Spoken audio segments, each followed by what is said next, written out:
चलिए भाई आगे बढ़ते हैं, स्टार्ट करते हैं हमारी क्लास का। आज की क्लास का पहला टॉपिक इंटरफेरेंस के बाद डिफ्रैक्शन ऑफ लाइट।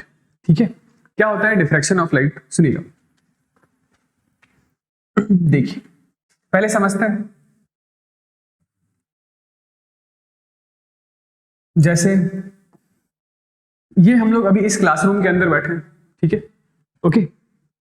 मान लेते हैं कि ये जो क्लासरूम है, इसकी ये जो दीवारें हैं, ये कंप्लीटली एक ऐसी ऐसी सरफेस से बनी है जिसके थ्रू साउंड वेव प्रोपगेट नहीं कर सकता है, ठीक है। पर फिर भी जैसे बाहर जो दूसरी क्लास चल रही है, बाहर जैसे सर बैठ के पढ़ा रहे हैं किसी को, तो ये कंप्लीटली एक ऐसा सरफेस होता जहां से साउंड वेव अंदर नहीं आ सकती है। सामने वाली भी दीवार ऐसी है जहां से साउंड वेव अंदर नहीं आ सकती है, बस वो दरवाजा है, ठीक है। वो जो डोर है, ये डोर मैं यहाँ पे रिप्रेजेंट कर देता हूँ ऐसे, ये डोर, और डोर के नीचे ये एक छोटा सा सरफेस, एक होल, ठीक है। बाहर यहाँ सर बैठे हैं, ठीक है, पढ़ा रहे हैं या कोई दूसरे लोग बातचीत कर रहे हैं, तो बाहर जो बातचीत हो रही है उसकी आवाज तो हमें सुनाई दे रही है ना। लेकिन वो लोग हमें दिखाई नहीं देंगे। जो बाहर जो लोग बातचीत कर रहे हैं वो दिखाई नहीं देंगे, लेकिन उनकी आवाज हम तक आ रही है, ठीक है। कैसे आई आवाज हम तक? तो वो जो साउंड वेव है, साउंड वेव जब इस रीजन में अंदर आता है, इस रीजन में स्ट्राइक करता है यहाँ पर, तो यहां से स्ट्राइक करने के बाद इस रीजन से, ये जो डोर के नीचे वाला जो रीजन था, ये रीजन, तो इस रीजन में साउंड वेव अंदर एंटर करके डिफ्रैक्ट हो रहा है, मतलब बिखर रहा है, डिस्पर्ज हो रहा है, ठीक है। तो मैं ये कह सकता हूं कि इस रीजन से, यहां से ये डोर के नीचे वाला जो पॉइंट, यहां पे साउंड वेव जब इस कॉर्नर को स्ट्राइक कर रही है, तो कॉर्नर को स्ट्राइक करके वो बिखर रही है, ठीक है। This is diffraction of sound wave. तो यहां पर सिर्फ साउंड वेव का डिफ्रैक्शन हुआ है, as a result of which बाहर से आवाज इस कमरे तक आ रही है हल्की फुल्की। लेकिन बाहर जो लोग खड़े हैं, वहां से जो लाइट रेडिएशन आ रही है, उस लाइट रेडिएशन का डिफ्रैक्शन यहां से नहीं हुआ है, जिसकी वजह से वो लोग हमें दिखाई नहीं दे रहे हैं, ठीक। तो क्या यहां से हम लोग ये कह सकते हैं कि डिफ्रैक्शन बेसिकली वो फेनोमेना है जब कोई एक वेव किसी शार्प ऑब्जेक्ट को, ऑब्स्टेकल को टकराता है, तो टकराकर वो अपने रास्ते से डिस्पर्ज हो जाता है, बिखर जाता है। यही फेनोमेना डिफ्रैक्शन है। आ रही है बात समझ? ठीक है। तो आप यहां पे नोटिस कर सकते हैं कि इससे साउंड वेव का डिफ्रैक्शन तो हुआ है, लेकिन लाइट वेव का डिफ्रैक्शन नहीं हुआ है, ओके।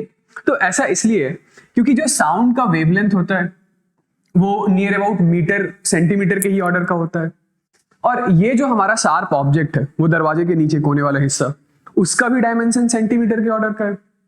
तो यहां से लाइट वेव का तो डिफ्रैक्शन हुआ, सॉरी, यहां से साउंड वेव का तो डिफ्रैक्शन हुआ, लेकिन लाइट वेव का डिफ्रैक्शन नहीं हुआ, ओके ओके।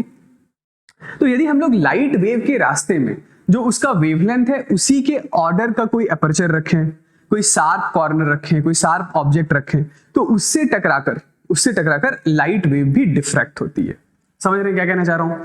मैं ये कहना चाह रहा हूं कि जैसे ये देखिएगा, ये हमारे पास एक ओपेक सरफेस, ठीक है, और यहां पर हम लोगों ने एक होल कर दिया। ये जो होल है, इस होल का लेट से डायमीटर ए है, और डायमीटर ए जो है वो लाइट के वेवलेंथ का ऑर्डर का है। विजिबल लाइट का वेवलेंथ यानी कि 36 से 7800 एंगस्ट्रॉम के आसपास का है, ठीक है, या नैनोमीटर के ऑर्डर का है, ऐसा है कुछ। तो अब यहां से यदि आप लाइट रेडिएशन अंदर डालेंगे, ठीक है, और ये सामने हमारे पास यहां पर स्क्रीन है, सामने क्या है? स्क्रीन। तो अब लाइट रेडिएशन इस शार्प ऑब्जेक्ट पर टकराकर अपने रास्ते से बिखरेगी, ठीक है। यही बिखरना, यही फेनोमेना डिफ्रैक्शन कहलाता है, ओके। तो मैं ऐसा कह सकता हूं, यहां पर फिर से इस बात को देखिएगा कि यदि लाइट के पास पार्टिकल नेचर होता तो ये सिर्फ और सिर्फ इस स्ट्रेट लाइन पाथ के अलॉन्ग चलता। लाइट वेव था, और वेव जब किसी शार्प ऑब्जेक्ट, ऑब्स्टेकल, कॉर्नर पर टकराता है तो टकराकर बिखरता है। यहां पर यही लाइट वेव कर रहा है, यहां पर ये साउंड वेव कर रहा है। साउंड वेव इसलिए कर पाया क्योंकि साउंड वेव के लिए जो वेवलेंथ था उसी वेवलेंथ के ऑर्डर का हमारा अपर्चर था। लाइट वेव तब यही काम करेगा जब यहाँ पे अपर्चर या ऑब्स्टेकल या शार्प कॉर्नर्स उसी के वेवलेंथ के ऑर्डर के होंगे। आ रही है वाली बात समझ? तो मैं ये कह रहा था कि ये जो रीजन है, ये रीजन कहलाता है ज्योमेट्रिकल शैडो। ज्योमेट्रिकल शैडो, ठीक है, तो इसकी वजह से, डिफ्रैक्शन की वजह से हुआ क्या है, तो डिफ्रैक्शन की वजह से लाइट वहां पर पहुंचा है, कहां पर पहुंचा है, ज्योमेट्रिकल शैडो में पहुंचा है। ओके, यानी डिफ्रैक्शन की वजह से ये जो ज्योमेट्रिकल शैडो है उसकी लेंथ चेंज होती है क्योंकि लाइट स्प्रेड हो रहा है। पहली बात समझ में आ रही होगी, ठीक है। तो डिफ्रैक्शन क्या है, लिखिए कि when light wave strikes any sharp obstacles या aperture,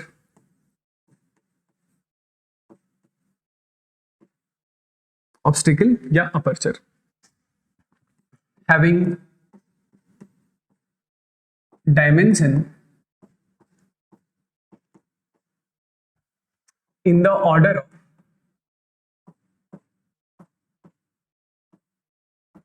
wavelength of light, in the order of wavelength of light, ठीक है। तो it spreads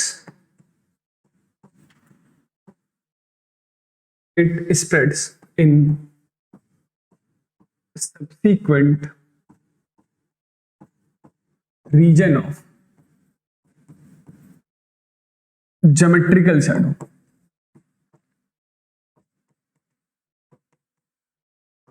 ठीक है। इसी चीज को हम लोग क्या कहते हैं बताइए, this is diffraction of light. समझ गए, जैसे ये फिगर यहां पे ड्रॉ कर रखा है कि ये इस ओपनिंग, ये जो ओपनिंग है हमारे पास, ये ओपनिंग का डायमेंशन, जैसे ये ओपनिंग के अपर्चर को मैं ए से डिनोट कर रहा हूं, और ये जो ए है ये लाइट के वेवलेंथ के आस पड़ोस का है, तो यहां पे पड़ के लाइट बिखर गई है, this is diffraction of light, ठीक है। कुछ और एग्जांपल हम लोग डिस्कस करते हैं, ठीक है, आगे बढ़ें। कुछ और डिफ्रैक्शन के हम लोग एग्जांपल्स देखिए, मैं डिस्कस करना चाहता हूं कि ऐसा है, ये हमारे पास एक स्क्रीन है, ठीक है। इस स्क्रीन के सामने हम लोगों ने ये ऐसा कोई एक ऑब्स्टिकल, ठीक है, ये इसकी जो लेंथ है वो लेंथ ए के बराबर है, और ए अगेन किस ऑर्डर का है, तो लाइट के वेवलेंथ के ऑर्डर का है। इधर से हमारे पास लाइट रेडिएशन आ रही है ऐसी, ठीक। तो ये जब यहां से लाइट रेडिएशन आकर के इस शार्प एज पर टकराएगी, इसके कॉर्नर पर टकराएगी, तो यदि लाइट के पास पार्टिकल नेचर होता तो वो सीधा सीधा स्ट्रेट लाइन पाथ के अलॉन्ग ट्रैवल किया होता, लेकिन चूंकि लाइट एक वेव है, तो वेव नेचर होने की वजह से लाइट ऐसा भी आएगा, ऐसा भी आएगा, ऐसा भी जाएगा, ऐसा भी जाएगा, ऐसा भी जाएगा, ऐसा भी जाएगा। तो जैसे ही इस शार्प ऑब्जेक्ट पर लाइट टकराती है, तो शार्प ऑब्जेक्ट पर टकराने के बाद लाइट हर तरफ बिखर जाती है, हर तरफ बिखर जाती है, this is diffraction of light. समझ गए, प्रोवाइडेड ये तभी बिखरेगी जब इसकी डायमेंशन लाइट के वेवलेंथ के ऑर्डर का होना चाहिए, ठीक। ओके, तो ये जो ऑब्जेक्ट था, इस ऑब्जेक्ट का शैडो आपको इतना बड़ा दिखाई देगा, ये इस साइज का शैडो आपको दिखाई देगा, प्रोवाइडेड यदि लाइट पार्टिकल नेचर का रहा होता तो शैडो इतना बड़ा बनना चाहिए था, ठीक है। लाइट यदि पार्टिकल नेचर का होता तो इतना बड़ा शैडो बनता, अभी शैडो कितना बड़ा बन रहा है, इतना बड़ा। तो जो ज्योमेट्रिकल शैडो है उसकी लेंथ चेंज हो रही है, वो लेंथ बढ़ सकती है, घट सकती है, तो इसीलिए हम लोग ये कहते हैं कि लाइट की जो स्प्रेडिंग है वो ज्योमेट्रिकल शैडो में हो रही है। कूल, ठीक है। देखिए मोर प्रिसाइजली एक छोटी सी बात और करते हैं कि यदि हमारे पास ये ओपेक सरफेस है और इस ओपेक सरफेस में एक सर्कुलर होल आपने किया हुआ है, ये एक सर्कुलर अपर्चर है, इधर से हम लोग डालते हैं लाइट रेडिएशन, ठीक है, और ये है सामने स्क्रीन, ये सामने क्या है, स्क्रीन। तो इस स्क्रीन पर मोर प्रिसाइजली क्या होता है उसके बारे में हम लोग बात करते हैं। तो बिल्कुल सेंट्रल रीजन में एक ऐसा ब्राइट स्पॉट, ठीक है। इस सेंट्रल रीजन के बाद फिर से एक ऐसा दूसरा सर्कुलर रीजन आता है जो कि ब्राइट होता है, ठीक है। इसके बाद फिर से इसी स्क्रीन के ऊपर एक तीसरा ऐसा सर्कुलर ब्राइट स्पॉट बनता है, फिर इसके बाद ऐसा चौथा सर्कुलर ब्राइट स्पॉट बनता है एंड सो ऑन। तो यहां पर भी वही हो रहा है कि ये जो सर्कुलर रीजन जो मैंने ड्रॉ किया है वहां पर इंटेंसिटी ज्यादा है किसके मुकाबले, इस डार्क पॉइंट के मुकाबले। तो यहां पर भी अल्टीमेटली हो रहा है सुपरपोजिशनिंग, जिसकी वजह से कुछ पॉइंट्स की इंटेंसिटी ज्यादा है दूसरे पॉइंट्स के मुकाबले। आ रही है बात समझ में?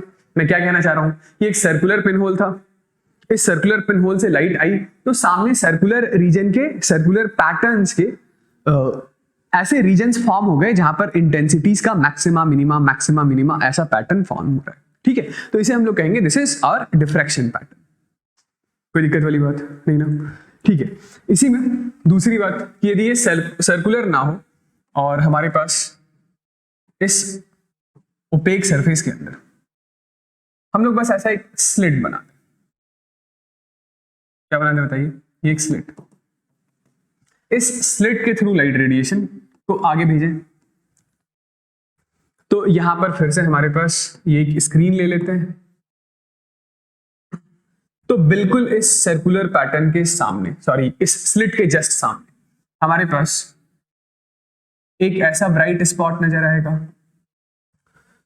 फिर से ऊपर लाइट गायब, फिर से दूसरा ब्राइट स्पॉट नजर आएगा, फिर से एक तीसरा ब्राइट स्पॉट नजर आएगा, एक चौथा ब्राइट स्पॉट नजर आएगा। मतलब यहां पर भी मैं वही चीज कहने की कोशिश कर रहा हूं कि यदि आपके पास स्लिट है तो इस स्लिट के थ्रू फिर से आपके पास स्क्रीन के ऊपर ऑल्टरनेटिव ब्राइट डार्क पैटर्न्स बनेंगे। हाँ, यहां पर जो एक सबसे प्राइमरी जो डिफरेंस है इंटरफेरेंस पैटर्न के मुकाबले, यहां पर जो सबसे बड़ा डिफरेंस है वो डिफरेंस ये है कि ये जो सेंट्रल ब्राइट है ना, ये सबसे ज्यादा इंटेंस होता है।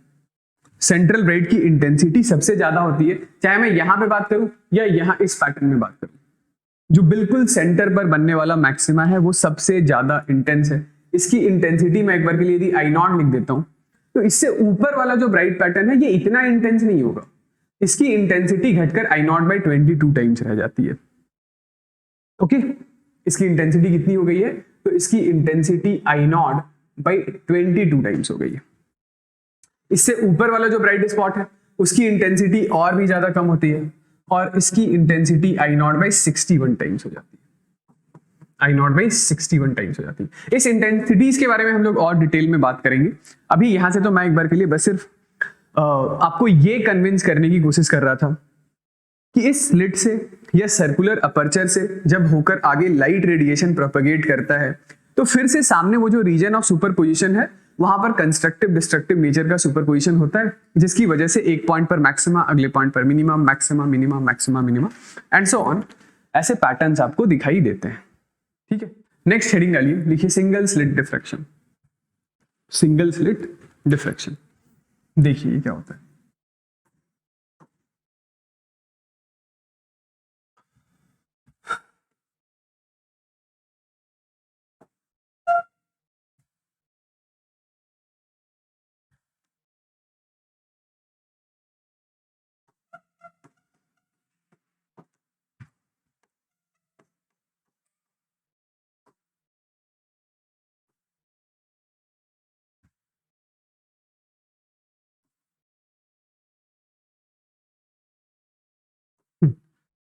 ये हमारे पास वही कोई स्लिट कहने का मतलब एक ओपेक सरफेस, उस पर जस्ट हम लोगों ने ऐसा सा एक ब्लेड से कट लगा दिया है।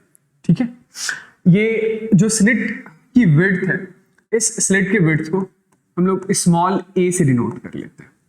तो स्मॉल ए क्या है?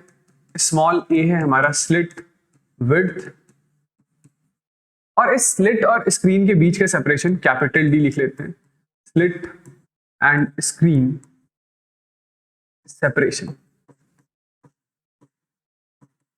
ठीक है, राइट। तो यहां पर भी ये जो लाइट रेडिएशन आ रही है ऐसे, ये बिल्कुल सेंटर ऑफ द स्क्रीन है। इस सेंटर ऑफ द स्क्रीन का नाम हम लोग निकाल देते हैं पॉइंट O। ठीक है, तो इस रीजन से होकर जब लाइट ट्रैवल करेगी तो लाइट स्क्रीन के हर पॉइंट पर पहुंचेगी, हर पॉइंट पे पहुंचेगी। तो जैसा जस्ट अभी पिछली स्लाइड में डिस्कस किया कि ऑल्टरनेटिव ब्राइट डार्क पैटर्न्स आपको स्क्रीन के ऊपर दिखाई देंगे। ठीक है, चलिए, तो एक काम करते हैं कि यहां पर मैं कोई पॉइंट ले लेता हूं, पॉइंट पी। ये जो पॉइंट पी है ये सेंटर ऑफ द स्क्रीन से कुछ वाई डिस्टेंस ऊपर है, सेंटर ऑफ द स्क्रीन से कुछ वाई डिस्टेंस ऊपर, ठीक है, ओके। इस पॉइंट पी पर जो लाइट रेडिएशन है वो सभी सोर्सेज से आ रही है। सभी सोर्सेज से मतलब, तो आप ऐसा मान सकते हैं कि ये जो पूरा स्लिट आपका ओपन है, यहां पे n नंबर ऑफ लाइट के सोर्सेज। कौन से sources? Secondary sources. Huygens principle याद है ना, ठीक है, कि आप यहां पर इमेजिन कर सकते हैं एक ऐसा प्लेनर वेव फ्रंट। इस प्लेनर वेव फ्रंट पर आप जितने भी डॉट्स या जितने भी पॉइंट्स इमेजिन करना चाहें कर लीजिए। ये सारे पॉइंट्स क्या हैं? तो सारे पॉइंट लाइट के सेकेंडरी डिस्टर्बेंसेस या सेकेंडरी सोर्सेज। इन सभी सेकेंडरी डिस्टर्बेंसेस या सभी सेकेंडरी सोर्सेज से रेडिएशन चलकर पॉइंट पी तक पहुंच रही है, ठीक है। मैं एक बार के लिए क्या कर रहा हूं कि जो सबसे ऊपर वाला पॉइंट सोर्स है ना, इसका नाम निकाल देता हूं S1, और ये जो सबसे आखिरी वाला पॉइंट सोर्स है इसका नाम निकाल देता हूं Sn, ठीक है। सबसे पहले सोर्स का नाम क्या निकाल दिया? S1, और सबसे आखिरी सोर्स का क्या नाम निकाल दिया? Sn। तो एक लाइट रेडिएशन ऐसे S1 से चलकर पॉइंट P तक, और एक दूसरी लाइट रेडिएशन Sn से चलकर पॉइंट P तक। Alright, alright. बीच में जितने भी सोर्सेस हैं सबसे लाइट रेडिएशन चल के पॉइंट P तक पहुंची है, ठीक है, कोई दिक्कत वाली बात नहीं, ओके। अब नेक्स्ट आगे कि ये जो हमारा सेंटर है, ये बीच वाला, इसको हम लोगों ने पॉइंट P से ज्वाइन करा दिया, और इस एंगल का हम लोग नाम निकाल देते हैं, दिस एंगल इज थीटा। फिर से इस एंगल का क्या नाम निकाल रहे हैं? Theta, okay. तो अब यहां पर जो सबसे पहली कैलकुलेशन हम लोग करने जा रहे हैं वो पाथ डिफरेंस की करने जा रहे हैं। पाथ डिफरेंस, यहां पाथ डिफरेंस, किसका पाथ डिफरेंस निकालने जा रहे हैं? यहां पे तो millions and trillions of sources हैं, तो मेरा आंसर है यहां पाथ डिफरेंस हम लोग निकालेंगे पहले सोर्स से आने वाली लाइट रेडिएशन और आखिरी सोर्स से आने वाली लाइट रेडिएशन ने पॉइंट P तक जो पहुंचने के पहले डिस्टेंस ट्रैवल किया है वो दोनों सेम नहीं होंगे। उन दोनों के पाथ के डिफरेंस को हम लोगों ने नाम दे दिया है पाथ डिफरेंस। समझ तो गए ना मैं क्या कहना चाह रहा हूं? This is path difference. Path difference से मेरा मतलब है, पाथ डिफरेंस से मेरा मतलब है delta X is SNP minus times of S1P, okay. मतलब आखिरी सोर्स से आने वाली लाइट रेडिएशन और पहले सोर्स से आने वाली लाइट रेडिएशन के बीच के पाथ का डिफरेंस इज पाथ डिफरेंस, ठीक है। पाथ डिफरेंस कैसे निकालते हैं बताइए? तो पाथ डिफरेंस निकालने के लिए हम लोग वही काम करेंगे जो वहां YDAC में कर रहे थे, यानी जो इंटरफेरेंस में कर रहे थे। ये काम कीजिए, यहां से एक परपेंडिकुलर डाल दीजिए इस पर ऐसे, ठीक है, यहां से एक परपेंडिकुलर डाल दिया। इस पॉइंट का नाम K निकाल देता हूं, ठीक है, इस पॉइंट का क्या नाम निकाल दिया? K। यदि ये एंगल थीटा है तो ये वाला भी एंगल, ये 90 माइनस थीटा हो जाएगा, ये वाला एंगल, और फिर ये वाला एंगल, ये वाला angle, this angle will be equals to theta. समझ रहे क्या कहना चाह रहा हूं? मैं इसको थोड़ा सा मैग्नीफाई करके दिखा देता हूं। यहां पर हमारा पहला सोर्स है, यहां पर ये nth सोर्स है, एक लाइट रेडिएशन ये ऐसे गया है, nth सोर्स से ऐसा लाइट रेडिएशन गया है, इन दोनों के बीच का सेपरेशन a है, यहां से हम लोगों ने एक ऐसा परपेंडिकुलर डाला है, ये एंगल है थीटा, ठीक है। यदि ये एंगल थीटा है तो ये वाला डिस्टेंस हो गया a cos थीटा, और ये जो डिस्टेंस है ये डिस्टेंस है हमारे पास a sin थीटा, ओके। तो क्या मैं ऐसा बोल दूं, इस पॉइंट का नाम हम लोगों ने K निकाला है, तो S1 से आगे जो लाइट रेडिएशन जा रही है that is same as K से जो लाइट रेडिएशन आगे जा रही है। तो nth सोर्स से आने वाली लाइट रेडिएशन ने जो एडिशनल डिस्टेंस ट्रैवल किया है वो ये वाला है, ये वाला distance which is equal to a sin theta, है ना। तो बताइए क्या हम लोग इस पाथ डिफरेंस को a sin थीटा लिख सकते हैं? बिल्कुल लिख सकते हैं। यही काम तो YDAC में किया था, बस वहां पर दो छोटे छोटे स्लिट्स थे, दोनों स्लिट से आने वाली लाइट रेडिएशन को पॉइंट P तक लेकर गए थे, परपेंडिकुलर ड्रॉ कर दिया था, पाथ डिफरेंस ये वाला डिस्टेंस हो गया, ठीक है। चलिए, तो this delta X is a times of sine theta. आप चाहें तो पाथ डिफरेंस की इस वैल्यू को याद भी रख सकते हैं, ठीक है। चलिए, अब यहां पर ऑब्वियसली फिर से वही कहानी, ये जो पॉइंट P है वो सेंट्रल मैक्सिमा से बहुत ज्यादा ऊपर या बहुत ज्यादा नीचे नहीं है, ठीक है। अब यदि पॉइंट पी सेंट्रल मैक्सिमा से बहुत ज्यादा ऊपर या बहुत ज्यादा नीचे नहीं होगा तो ये जो हमारा थीटा है वो थीटा काफी स्मॉल होगा, और यदि थीटा स्मॉल होगा तो sine theta is same as tan theta होगा, which is equal to y by capital D भी लिख सकते हैं। तो ये पहले सोर्स और आखिरी सोर्स से चलकर आने वाली लाइट रेडिएशंस जो पॉइंट पी तक पहुंच रही है उनके बीच का path difference delta X is A Y by capital D. क्या है बताइए? A Y by capital. Okay, ये लीजिए भाई, पाथ डिफरेंस मैंने निकाल दिया। पाथ डिफरेंस के बाद नेक्स्ट सबसे पहले हम लोग बात करते हैं पोजीशन ऑफ मिनिमा के बारे में। किसके बारे में? तो पोजीशन ऑफ मिनिमा के बारे में। तो सुनिएगा, मेरी बात सुनिएगा। पोजीशन ऑफ मिनिमा से मेरा मतलब कि पॉइंट पी की वो पोजीशन ओ के रिस्पेक्ट में जहां पर ये डार्क स्पॉट यानी डिस्ट्रक्टिव टाइप का जो सुपरपोजिशन हो रहा हो वो हो, as a result of which वहां पर मिनिमम इंटेंसिटी आए, लाइट गायब हो जाए। तो मिनिमा की पोजीशन के लिए ये जो पाथ डिफरेंस है, मैं इस पाथ डिफरेंस को इक्वेट कर दूंगा एन लैम्डा से।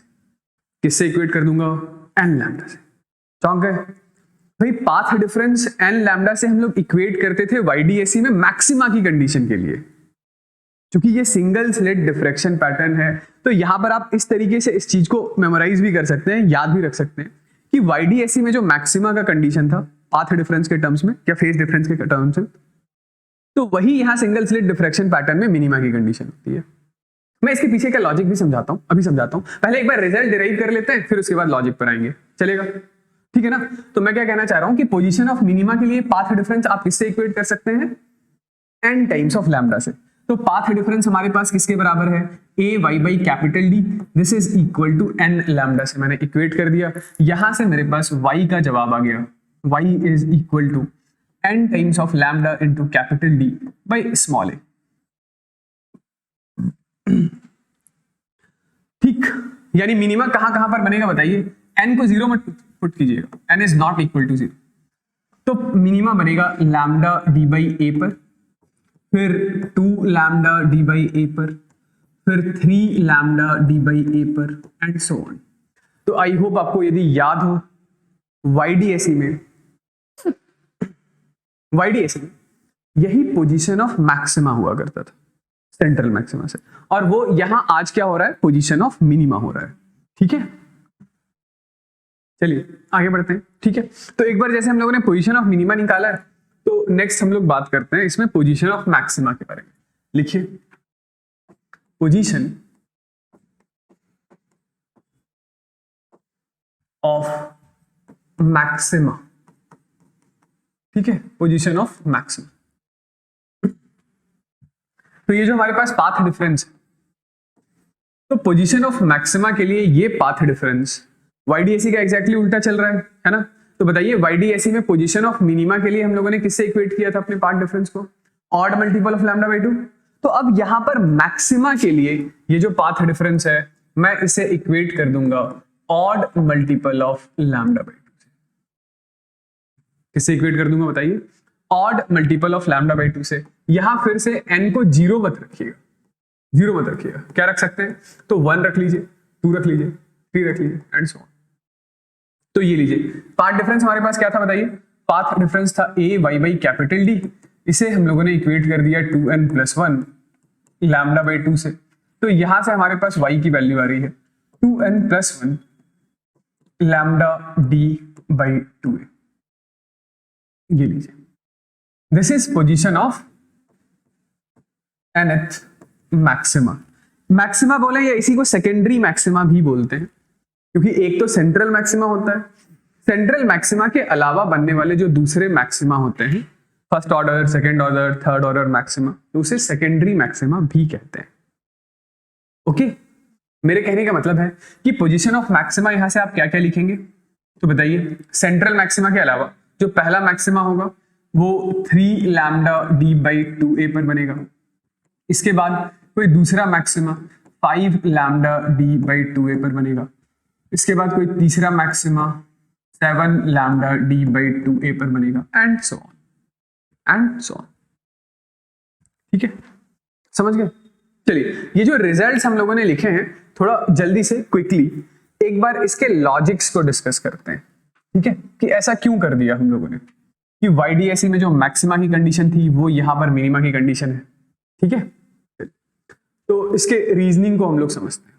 देखिए, सबसे पहले बात करते हैं अबाउट सेंट्रल मैक्सिमा। किसके बारे में बात करने जा रहे हैं बताइए? Central maxima.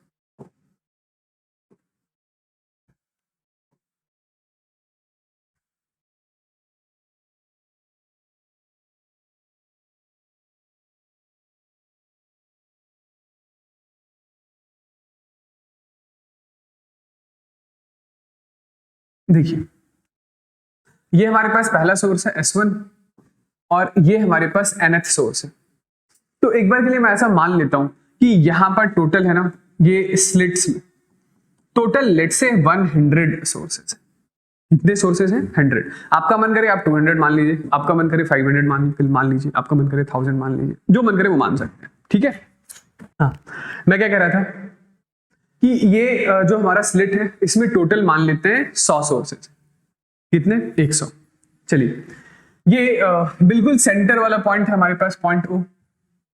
तो क्या मैं ऐसा बोल दूं कि एक लाइट रेडिएशन S1 से चलते पॉइंट O तक आया है और कोई एक दूसरा लाइट रेडिएशन बिल्कुल 100 नंबर के सोर्स से चलते पॉइंट O तक आया है। बताइए, S1 से चलकर जो लाइट रेडिएशन आई और 100 नंबर के सोर्स से जो चलकर लाइट रेडिएशन आई, पॉइंट O तक पहुंचने के पहले क्या दोनों ने एग्जैक्टली सेम डिस्टेंस ट्रैवल किया है? यस, दोनों ने एग्जैक्टली सेम डिस्टेंस ट्रैवल किया है। तो दोनों के बीच का पाथ का डिफरेंस कितना है? 0। पाथ का डिफरेंस 0 है तो कैसा इंटरफेरेंस होगा? कंस्ट्रक्टिव होगा ना। ओके, S1 के ठीक नीचे एक दूसरा सोर्स है, उसका नाम है S2। 100 के ठीक ऊपर एक दूसरा सोर्स है, उसका नाम है 99 नंबर का सोर्स। तो एक लाइट रेडिएशन S2 से चलकर आई और एक 99 नंबर के सोर्स से लाइट रेडिएशन चलकर आते पॉइंट O पर सुपर इंपोज कर गया। क्या दोनों सोर्सेज से आने वाली लाइट रेडिएशन पॉइंट O तक पहुंचने के पहले एग्जैक्टली सेम डिस्टेंस ट्रैवल कर रही है? बिल्कुल कर रही है। तो दोनों के बीच का पाथ का डिफरेंस 0। इंटरफेरेंस कैसा होगा? कंस्ट्रक्टिव। आई बात समझ? इसी तरीके से मैं बोलूं इसके नीचे एक तीसरा सोर्स है और इसके ऊपर एक 98 सोर्स है, दोनों के लिए पाथ डिफरेंस 0। इसके नीचे एक चौथा सोर्स है, इसके लिए एक 96 नंबर का सोर्स है, पाथ डिफरेंस 0। इंटरफेरेंस कैसा? कंस्ट्रक्टिव। कूल, समझ गए? तो इस पॉइंट पर जो भी लाइट रेडिएशन किसी भी सोर्स से आ रहा है तो उसके लिए एक ऐसा पेयर एग्जिस्ट कर रहा है, उसके लिए एक ऐसा दूसरा लाइट सोर्स एग्जिस्ट कर रहा है जो सेम डिस्टेंस ट्रैवल करके आता है और ये लोग दोनों मिलकर के पॉइंट O को क्या बना रहे हैं? कंस्ट्रक्टिव नेचर का इंटरफेरेंस करके ये लोग दोनों मिलकर इसको पॉइंट O को ब्राइट पॉइंट बना रहे हैं। कूल, ठीक है। चलिए, तो ये है कहानी सेंट्रल मैक्सिमा की कि सेंट्रल मैक्सिमा के हर सोर्स से आने वाली लाइट रेडिएशन के लिए एक दूसरा सोर्स एग्जिस्ट करता है जो सेम डिस्टेंस ट्रैवल करता है, ठीक है। सेंट्रल मैक्सिमा के बाद अब मैं बात कर रहा हूं अबाउट फर्स्ट डार्क के बारे में। फर्स्ट डार्क, ठीक है, जरा देखिए।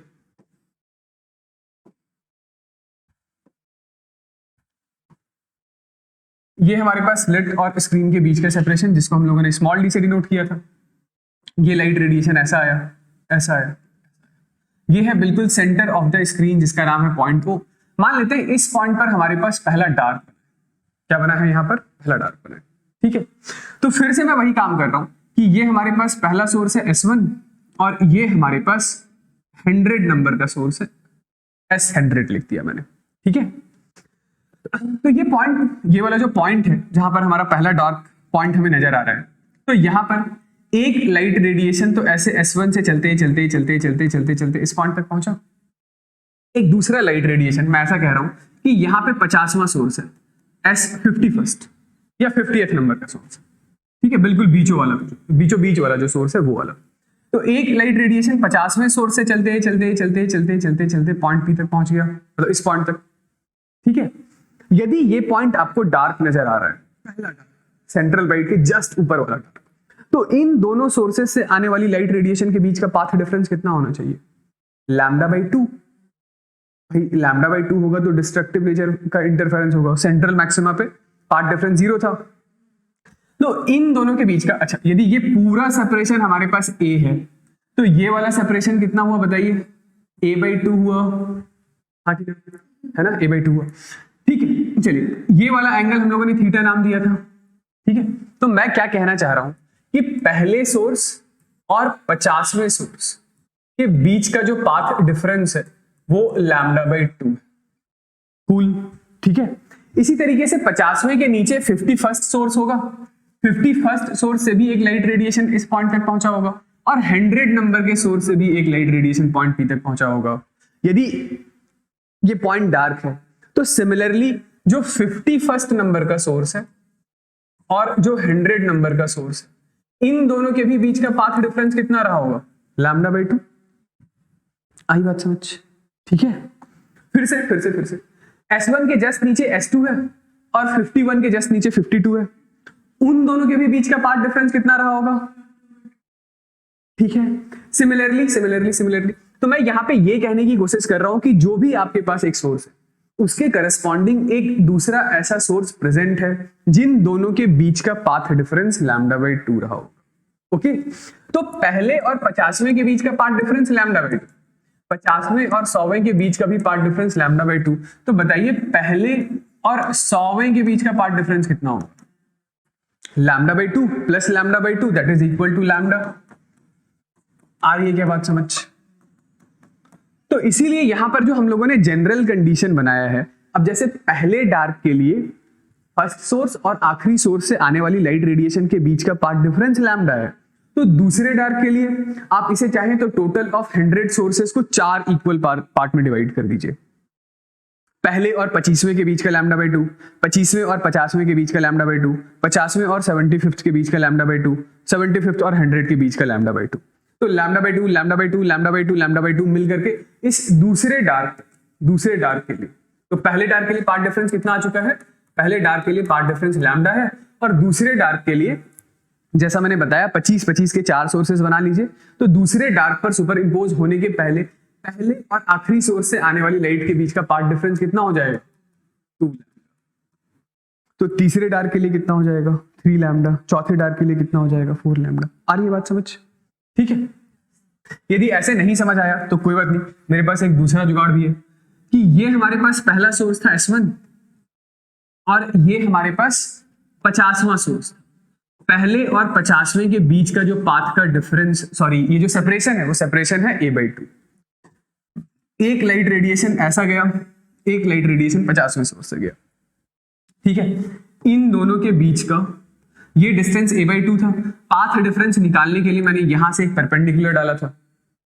तो पहले और 50वें सोर्स से आने वाली लाइट रेडिएशन के बीच का ये जो पाथ का डिफरेंस है वो पाथ डिफरेंस वैसे ही निकालेंगे ना। ये वाला एंगल यदि हमारा थीटा है तो ये वाला एंगल भी तो हमारा थीटा है। ये a/2 है, ये होगा a/2 cos थीटा और ये वाला डिस्टेंस कितना होगा? तो ये होगा a/2 sin थीटा। इस a/2 sin थीटा को किससे इक्वेट करेंगे? λ/2 से। तो ये 2 से 2 कैंसिल आउट होगा और यहां से a sin थीटा की वैल्यू कितनी आ रही है? लैम्डा। आ रही बात समझ? तो पहले डार्क के लिए ये a sin थीटा लैम्डा होना चाहिए, दूसरे डार्क के लिए a sin थीटा 2 लैम्डा होना चाहिए, तीसरे डार्क के लिए 3 लैम्डा, चौथे डार्क के लिए 4 lambda and so on. I hope ये बात आपको समझ में आ रही है। आगे बढ़ते फिर लॉजिक देखिएगा किसका। ये फर्स्ट डार्क का लॉजिक हम लोगों को समझ में आ गया। तो नेक्स्ट है उसके बाद फर्स्ट ब्राइट का। किसका? फर्स्ट ब्राइट का। Bright first bright. देखिए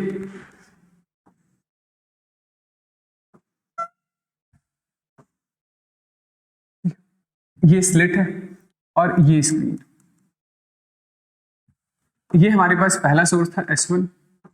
ये लेट से अब की बारी मैंने क्या किया है, तो टोटल जो सोर्सेज है ना, मैं मान लेता हूं कि टोटल 99 सोर्सेज है, ठीक है। मैंने इमेजिन क्या किया है कि टोटल 99 सोर्सेज, ठीक, ओके। ये यहां कहीं पर था हमारे पास डार्क D1, इसके ऊपर यहां कहीं पर है हमारे पास ब्राइट B1, ओके।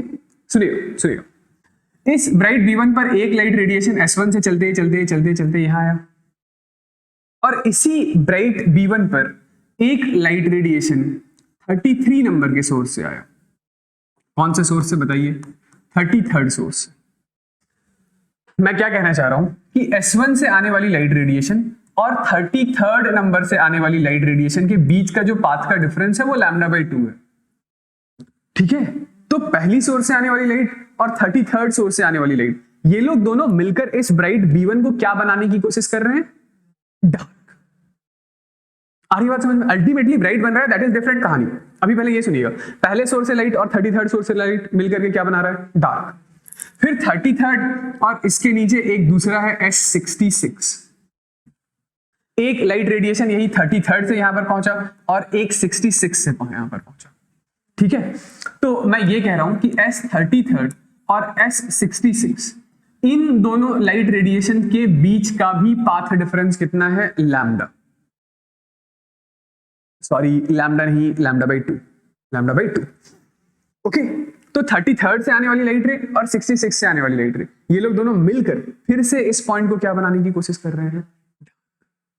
ओके, यानी मैंने क्या किया था, यदि आपने नोटिस किया हो तो ये टोटल डिस्टेंस ए है, मैंने इसे 3 इक्वल पार्ट में डिवाइड कर लिया था कि ये पहला a/3 डिस्टेंस, उससे अगला a/3 डिस्टेंस, तो ये पहला a/3 और उससे अगला a/3, ये इस 2a/3 रीजन में जितने भी सोर्सेज हैं, 2a/3 में जितने भी सोर्सेज हैं, सब तो ये चाह रहे थे कि ये ब्राइट ना बने, डार्क। सब कोई क्या चाह रहे थे? ये ब्राइट ना बने, डार्क बन जाए। लेकिन ये जो रिमेनिंग 1/3 ऑफ सोर्स है, रिमेनिंग 1/3 ऑफ सोर्स जो है, उससे आने वाली लाइट रेडिएशन यहां से ऐसा पहुंची और ये इस पॉइंट को ब्राइट पॉइंट बना रही है। ये इस पॉइंट को क्या बना रही है बताइए? ब्राइट पॉइंट बना रही है। तो मैं ये कहना चाह रहा था कि S66 और S100 यहां इस रीजन में जितने भी सोर्सेस हैं, इन दोनों से आने वाली लाइट रेडिएशन मिलकर ही इस पॉइंट P को ब्राइट पॉइंट बना रही है। ओके, आई बात समझ? तो मैं ये ऐसा कह सकता हूं कि ये देखिएगा, ये हमारे पास पहला S1 सोर्स था और ये S33 नंबर का सोर्स था। इन दोनों के बीच का डिस्टेंस कितना है? a/3 है ना। एक लाइट रेडिएशन यहां से ऐसा गया था, एक लाइट रेडिएशन यहां से ऐसा गया था, मैंने इस एंगल का नाम निकाला हुआ है थीटा। ठीक है, ये डिस्टेंस कितना है? ये वाला डिस्टेंस a/3 है। पाथ डिफरेंस निकालने के लिए यहां से हम लोगों ने ड्रॉ किया इस पर एक परपेंडिकुलर। तो पाथ डिफरेंस कौन सी लाइन होगी बताइए? पाथ डिफरेंस यही वाली तो लाइन होगी, ये। तो ये हमारा पाथ डिफरेंस है which is a/3 sine theta. और ये a/3 साइन थीटा किसके बराबर है? a/3 साइन थीटा λ/2 के बराबर है, क्योंकि ये लोग दोनों मिलकर के तो उसको डार्क बनाने की कोशिश कर रहे थे। तो यहां से हमारे पास a साइन थीटा कितना आ रहा है? a साइन थीटा आ रहा है 3 λ/2। यही तो मैंने अभी ऊपर लिखा रिजल्ट में कि पाथ डिफरेंस होना चाहिए ऑड मल्टीपल ऑफ λ/2। भाई पहले ब्राइट के लिए 3 λ/2 है, तो इससे अगले ब्राइट के लिए आप क्या करेंगे कि अपने ये जो टोटल सोर्सेज हैं इसको 5 हिस्सों में डिवाइड कर दीजिए। पहले ब्राइट के लिए 3 में डिवाइड किया था, उससे अगले ब्राइट के लिए 5 इक्वल पोर्शन में डिवाइड कर दीजिए, तो यही a साइन थीटा 5 λ/2 हो जाएगा। उससे अगले ब्राइट के लिए आप अपना ये जो टोटल सोर्सेस है ना, इसको 7 इक्वल पोर्शन में डिवाइड कर दीजिए, तो यही a साइन थीटा 7 λ/2 हो जाएगा। आ रही बात समझ? इसीलिए जनरलाइज करके हम लोगों ने स्टार्टिंग में ही क्या लिख दिया कि a sine theta is equal to 2n+1 λ/2 के बराबर होता है। तो ये थी इसकी कहानी। आई होप कहानी आपको समझ में आई होगी। ठीक है, लेकिन ये जो टॉपिक है ये सिर्फ जेईई मेन का टॉपिक है, एडवांस में ये नहीं है। तो आपको सिर्फ रफली, मतलब आप इतनी लॉजिक ना भी समझें, बस सिर्फ एंड रिजल्ट भी याद रखें, तो भी आपका सारा का सारा काम चल जाए। सारा का सारा काम बस सिर्फ एंड रिजल्ट याद रखने से आपका चल जाएगा। ठीक है, चलिए, आई होप ये वाली बात ठीक है। ठीक, आगे बढ़ते हैं। ठीक है, नेक्स्ट हेडिंग डालिएगा, लिखिएगा width of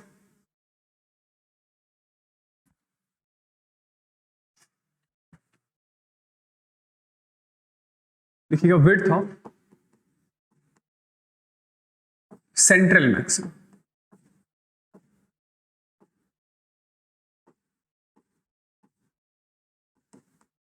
width of central maximum. Yes, obviously single slit ही चल रहा है ना हमारा।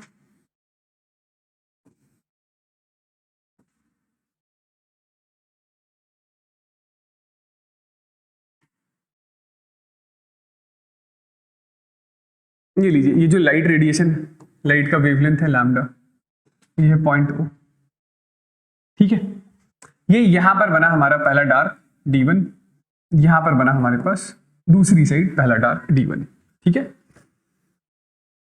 तो इस पूरे रीजन में ब्राइटनेस फैला हुआ है ना। बताइए सेंट्रल मैक्सिमा किस पोजीशन पे बनता है, सॉरी सेंट्रल मैक्सिमा के आगे पहला डार्क किस पोजीशन पे बनता है। तो उसके लिए ये जो मतलब जो डार्क वाला जो स्पॉट है मिनिमा, तो ये y की वैल्यू थी n लैम्डा d/a, तो n की वैल्यू आप पुट करेंगे 1। ये पहला डार्क सेंट्रल मैक्सिमा से लैम्डा d/a डिस्टेंस ऊपर बनता है। ठीक है, तो ये वाला डिस्टेंस कितना है, this much of distance is lambda d/a, या ये वाला डिस्टेंस भी है लैम्डा d/a। ठीक है, तो यही वो रीजन है जहां पर कि इस अपर्चर के थ्रू आने वाली लाइट का सबसे ज्यादा डिफ्रैक्शन हुआ है। सवाल कल को ऐसा भी आ सकता है कि मुझे वो एंगल बता दीजिए जिस एंगल में मैक्सिमम डिफ्रैक्शन हुआ है। तो हम लोग ये वाला एंगल कैलकुलेट कर लेंगे। समझ रहे हैं मैं क्या कहना चाह रहा हूं। ठीक है, तो बताइए भाई ये जो रीजन है जिस रीजन में मैक्सिमा बिखरा हुआ है, मैक्सिमम सॉरी व्हाइट स्पॉट मतलब व्हाइट लाइट जहां पर ये बिखरा हुआ है सेंट्रल रीजन, इस सेंट्रल रीजन की लीनियर विड्थ कितनी है। तो ये जो लीनियर विड्थ है of central maxima, this is 2 times of lambda d/a, यानी 2 लैम्डा d/a। ये किसकी विड्थ है, लीनियर विड्थ है सेंट्रल मैक्सिमा का। ठीक है, तो आई होप वो जो हम लोग लॉजिक डिस्कस कर रहे थे उससे आपको समझ में आ गया होगा कि इसके अलावा जो दूसरा मैक्सिमा बनता है पहला मैक्सिमा, तो उसमें इस रीजन में जितने भी लाइट सोर्सेज हैं सब इसे ब्राइट स्पॉट नहीं बनाना चाह रहे थे। 2/3 तो ये चाह रहे थे कि वो डार्क बन जाए। तो क्या उसकी इंटेंसिटी भी उतनी ही होगी जितनी सेंट्रल मैक्सिमा की होगी? नहीं, उसकी इंटेंसिटी इस सेंट्रल मैक्सिमा के मुकाबले 1/22 टाइम्स रिड्यूस हो जाता है। ठीक है, तो यही सेंट्रल मैक्सिमा ही हमारा सबसे ज्यादा इंटेंस होता है। आई होप ये बात समझ में आ रही है ना। तो लीनियर विड्थ कितना है, linear width of central maxima is 2 times of lambda d/a। ठीक है, चलिए आई होप ये बात सही है। आगे लीनियर विड्थ के बाद नेक्स्ट बात करते हैं एंगुलर विड्थ। किसके बारे में? Yes, angular width. तो एंगुलर विड्थ या एंगुलर स्प्रेड इज 2 थीटा होगा, क्योंकि ये यहां से थीटा एंगल ऊपर ऐसा और थीटा एंगल नीचे ऐसा। तो ये वाला डिस्टेंस हमारे पास कैपिटल D है, ये वाला जो सेपरेशन है दिस इज स्मॉल a है। तो आपको पता है कि थीटा काफी छोटा है, थीटा छोटा है, तो sine theta is same as tan theta is equal to lambda d/a/d। तो d से d हटा दीजिए, दिस इज आवर थीटा। तो देयरफॉर जो एंगुलर विड्थ है, ये जो हमारे पास एंगुलर विड्थ, वो एंगुलर विड्थ 2 थीटा के बराबर है, यानी 2 लैम्डा/a के बराबर। हाँ भाई, इसको जब मेजर करेंगे तो याद रखिएगा ये रेडियंस में एक्सप्रेस होगा, मीटर फीटर में मत लिख के चले आइएगा। ठीक है, इसमें लिखना है ये रेडियन में। ठीक है, आगे बात समझ सेंट्रल मैक्सिमा।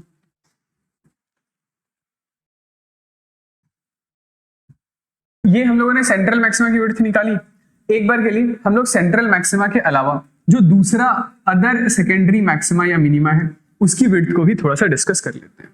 ठीक है, तो एक बार लिखिएगा विड्थ ऑफ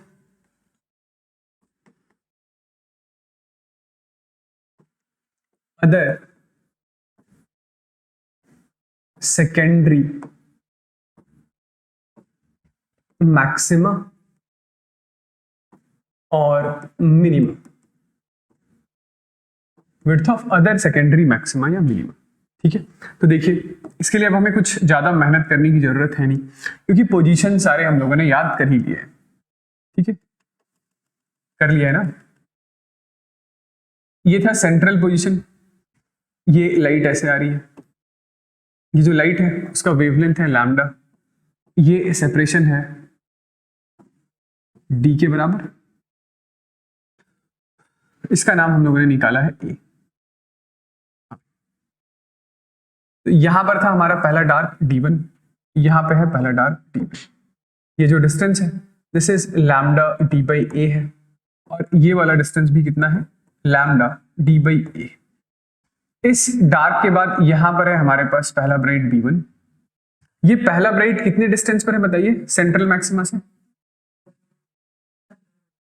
तो ये जो ब्राइट का पोजीशन मैंने सेकेंडरी मैक्सिमा का जो पोजीशन हम लोगों ने लिखा है, तो y is equal to 2n+1 lambda capital D by 2a लिखा हुआ है। यहां n जीरो नहीं होता है, जीरो नहीं होता है, n को 1 से स्टार्ट करना है। n को 1 से स्टार्ट करेंगे तो पहला मैक्सिमा कितने डिस्टेंस पे आएगा, n की वैल्यू जरा 1 डालकर देखिए, तो ये 3 lambda d by 2a distance ऊपर आएगा। एक एक और लिख लेते हैं। इसके बाद फिर ये डार्क नंबर 2 है, ये जो डार्क नंबर 2 है, ये डार्क नंबर 2 कितने डिस्टेंस पर बनेगा बताइए, 2 lambda d by a distance पर बनेगा। इस डार्क नंबर 2 के बाद यहां कहीं पर मान लेते हैं ब्राइट नंबर 2, ठीक है। तो ये ब्राइट नंबर 2 कहां पर बनेगा, 5 लैम्डा d बाई 2a पर। समझ रहे हैं, ठीक है। जैसा सा ये पैटर्न ऊपर है बिल्कुल वैसा सा ही पैटर्न ये नीचे भी होगा। नीचे भी मार्क कर देता हूं कि ये यहां पर जो ब्राइट है, this bright is at a distance of 3 lambda d by 2a। इसके बाद ये डार्क नंबर 2 है, ये dark number 2 lambda d by a distance नीचे है,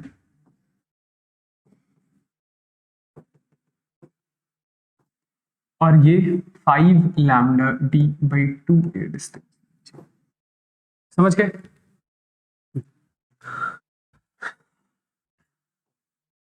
अब यहां पे मैं आपसे बोलूं कि मुझे है ना विड्थ ऑफ डार्क फ्रिंज निकाल कर बताइए कि ये डार्क कितने रीजन में बिखरा हुआ है, ठीक है।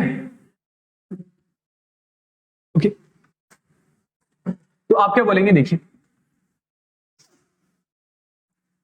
कि ये एक ब्राइट नंबर V2 है, ये ब्राइट नंबर V1, इन दोनों के बीच में क्या है, अंधेरा है, डार्कनेस है, यहां पर लाइट नहीं है, ठीक है। तो ब्राइट B2 कहां पर बना है, 5 लैम्डा d बाई 2a, और ब्राइट B1 कहां पर बना है, 3 लैम्डा d बाई 2a। इन दोनों का जो डिफरेंस होगा, इन दोनों का जो डिफरेंस होगा, क्या हम लोग उसे ही विड्थ ऑफ डार्क फ्रिंज बोल सकते हैं, या इसी को मैं कहना ये चाह रहा हूं कि this is n+1th secondary maxima में से nth सेकेंडरी मैक्सिमा माइनस कर दीजिए, है ना। n+1th सेकेंडरी मैक्सिमा में से nth सेकेंडरी मैक्सिमा माइनस कर दीजिए, दोनों का डिफरेंस। तो ये दोनों का डिफरेंस कितना होगा, लैम्डा d बाई a होगा, ठीक है।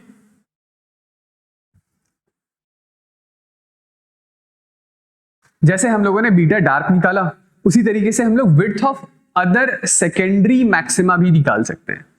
Width of other secondary maxima से मेरे कहने का मतलब है बीटा ब्राइट। सेंट्रल मैक्सिमा नहीं, सेंट्रल मैक्सिमा तो निकाल लिया कि central maxima lambda D by a distance ऊपर, lambda D by a distance नीचे, तो total linear width is 2 lambda D by a।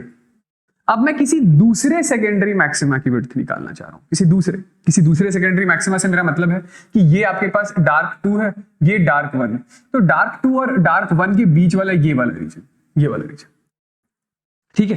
तो इसके लिए मैं क्या लिखूंगा, दिस इज n+1th डार्क में से nth डार्क को माइनस कर दीजिए, तो माइनस कीजिए, ठीक है। यानी किसमें से किसको माइनस करेंगे, तो इन दोनों के बीच का सेपरेशन, इन दोनों के बीच का, ठीक है। तो ये वैल्यू भी कितनी होगी, लैम्डा d बाई a के बराबर। तो आई होप ये भी समझ आ रहा होगा कि जो विड्थ ऑफ सेकेंडरी मैक्सिमा या विड्थ ऑफ सेकेंडरी मिनिमा है, ये सेंट्रल मैक्सिमा की विड्थ का आधा है। सेंट्रल मैक्सिमा की विड्थ का क्या है बताइए, आधा, हाफ, ठीक है।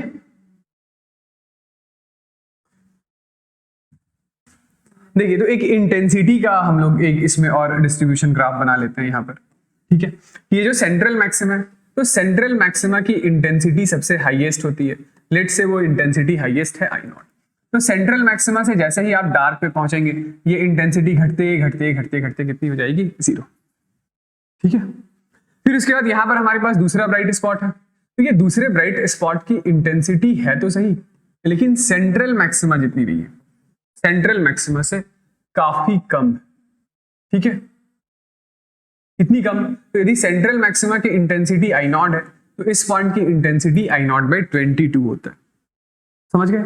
यदि सेंट्रल मैक्सिमा की इंटेंसिटी आई नॉट है तो इस पॉइंट की इंटेंसिटी उसका 1/22 टाइम्स होता है, ठीक।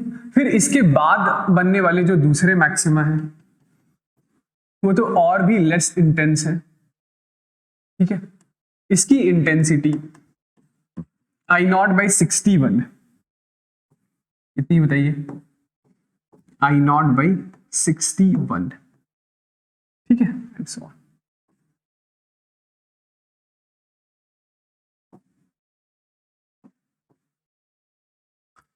ठीक है, तो सेंट्रल मैक्सिमा सबसे इंटेंस है, उसके बाद जो बनने वाले दूसरे हायर ऑर्डर मैक्सिमा है उसकी इंटेंसिटी सेंट्रल मैक्सिमा के मुकाबले काफी ज्यादा कम है।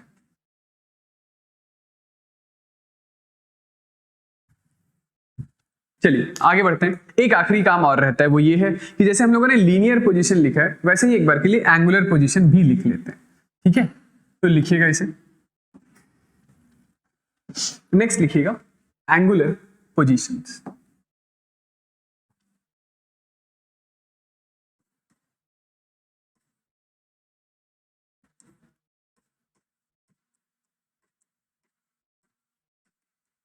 एंगुलर पोजीशंस, क्या कहना चाह रहा हूं मैं एंगुलर पोजीशन से, देखिए पहले एंगुलर पोजीशन मिनिमा के बारे में बात करते हैं, ठीक है।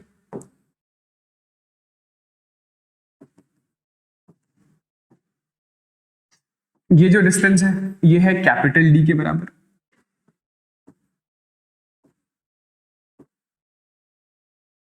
ये जो सेपरेशन है ये सेपरेशन ए है, स्लिट विड्थ, ठीक है।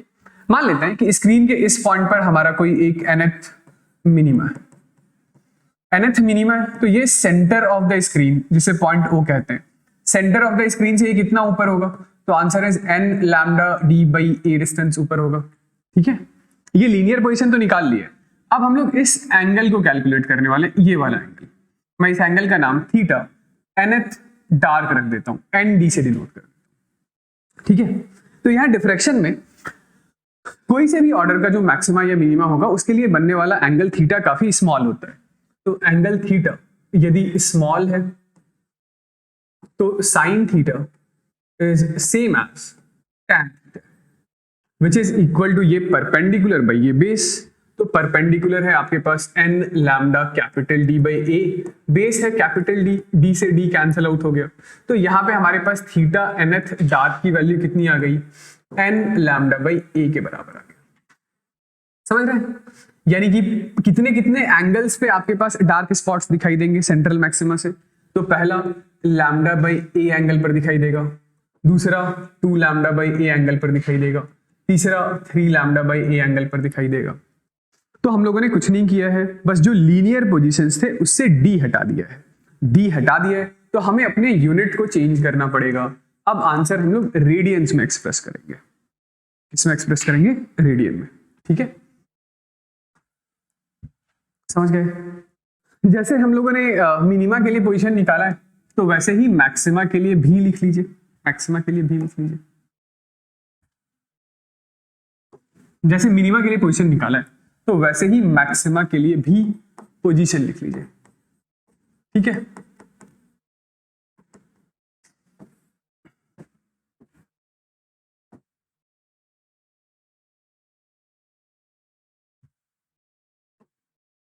ये लाइट है जिसके लिए वेवलेंथ है लैम्डा, यहां पर कोई पॉइंट पी है, लेट्स से ये जो पॉइंट पी है ये आपका nth मैक्सिमा है, ठीक है। तो nth मैक्सिमा यहां सेंटर ऑफ द स्क्रीन से कितना ऊपर बनता है, यदि ये डिस्टेंस हमारा वही कैपिटल डी है और ये वाला डिस्टेंस जो है वो स्मॉल ए, तो सेंटर ऑफ द स्क्रीन से ये जो पॉइंट पी है वो 2n+1 lambda capital D by A distance ऊपर बनता है। ये जो एंगल है अभी हमें ये एंगल निकालना है, ये वाला, ठीक है। तो फिर से वही बात कि थीटा हमारा काफी स्मॉल है, तो sine theta is same as tan theta is equal to 2n+1 lambda D by 2a by D. D से डी कैंसिल आउट हो गया और थीटा, ये जो थीटा है मैं इस थीटा का नाम nth ब्राइट रख देता हूं। तो थीटा nth ब्राइट के लिए जो पोजीशन है वो है 2n+1 लैम्डा बाई 2a के बराबर। ठीक है, मेरे कहने का मतलब है कि कितने कितने एंगल पर आपका मैक्सिमा बनेगा। तो पहला मैक्सिमा जो होगा वो 3 लैम्डा बाई 2a एंगल ऊपर बनेगा, जो दूसरा मैक्सिमा होगा वो 5 लैम्डा बाई 2a एंगल ऊपर बनेगा, जो इससे अगला मैक्सिमा होगा वो 7 लैम्डा बाई 2a एंगल ऊपर बनेगा एंड सो ऑन।